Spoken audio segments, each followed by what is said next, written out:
A reconversão do olival nacional, com redução da área de olival tradicional e aumento da área de olival em sebe, que no Alentejo corresponde a cerca de 1/3 da área de olival da região, tem contribuído para o aumento da quantidade de subprodutos associados a esta cultura.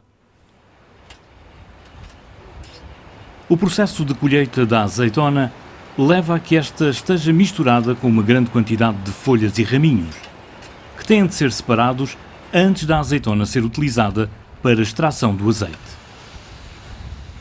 Isto constitui um subproduto que normalmente não tem nenhuma valorização, sendo usualmente acumulado e depois queimado.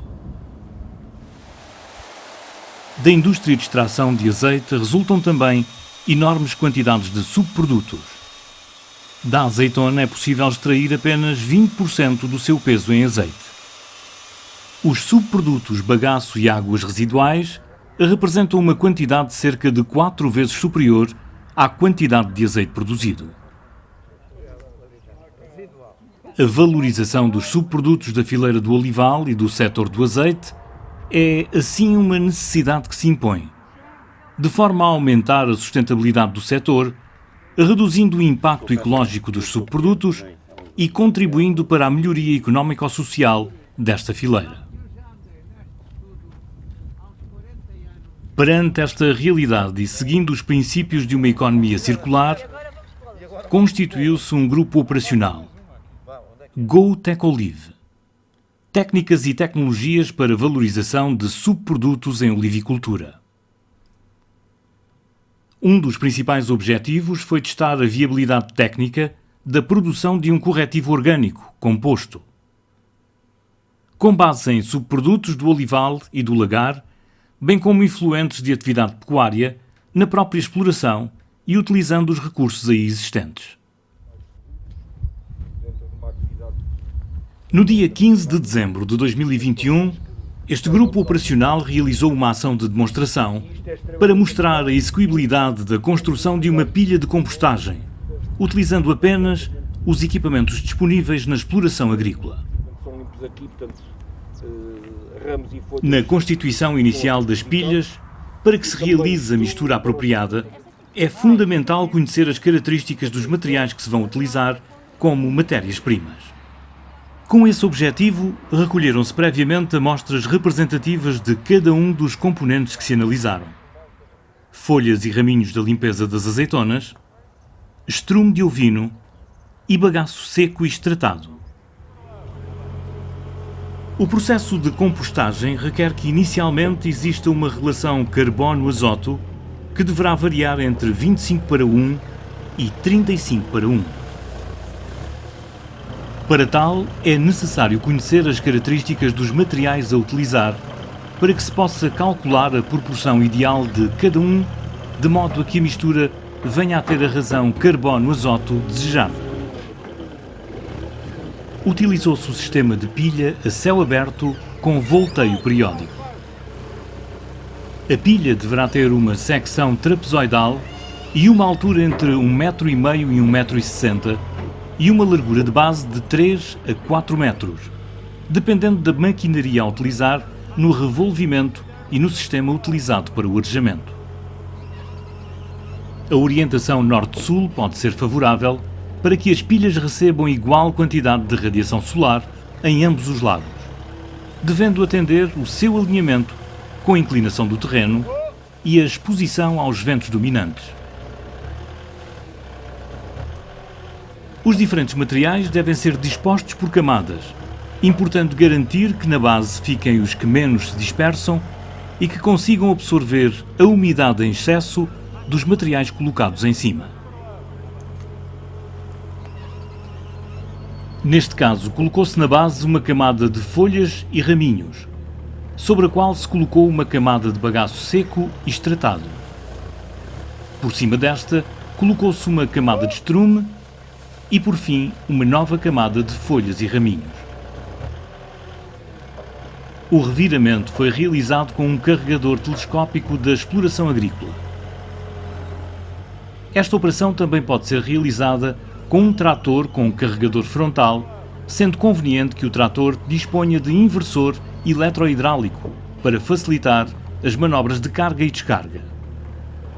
Finalizada a colocação das diversas camadas de subprodutos que integram a pilha, procedeu-se ao seu umedecimento. Utilizou-se um trator com uma cisterna semi-rebocada. A distribuição da água foi efetuada nos dois lados da pilha. Para esta operação, é necessário dispor de um operador para manusear a mangueira colocada na traseira da cisterna. A mistura em compostagem não pode estar nem muito seca, nem muito úmida. Se tiver umidade em excesso, superior a 60%, dá lugar a condições anaeróbicas, inibindo a ação dos micro-organismos aeróbios e produzindo maus odores, perda de azoto e uma diminuição da intensidade do processo. Se o teor de umidade for inferior a 40%, a pilha fica demasiado seca para a atividade microbiana. Paralelamente, é necessário proceder ao reviramento da pilha, de 15 em 15 dias, para facilitar o arejamento.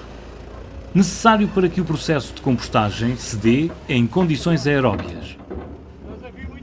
Neste caso, utilizou-se novamente o carregador telescópico para realizar esta operação.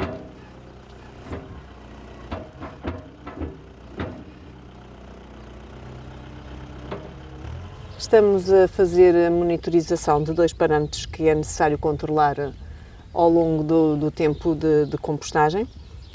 Neste caso, estamos a controlar a temperatura e a umidade, utilizando um termoigrómetro, que é o que o colega António Dias está ali a fazer. Vamos registando ao longo da pilha, em diversas alturas e profundidades, a temperatura e a umidade.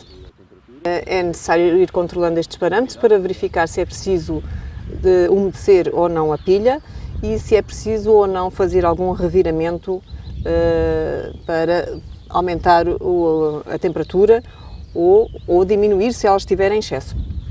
Perante estas medições decidimos que é necessário hoje fazer um reviramento, vai ser efetuado agora a seguir, para aumentar o arejamento da pilha, para que os micro-organismos verificassem se eles ainda voltam a reativar e volta a haver uma ativação do processo de compostagem.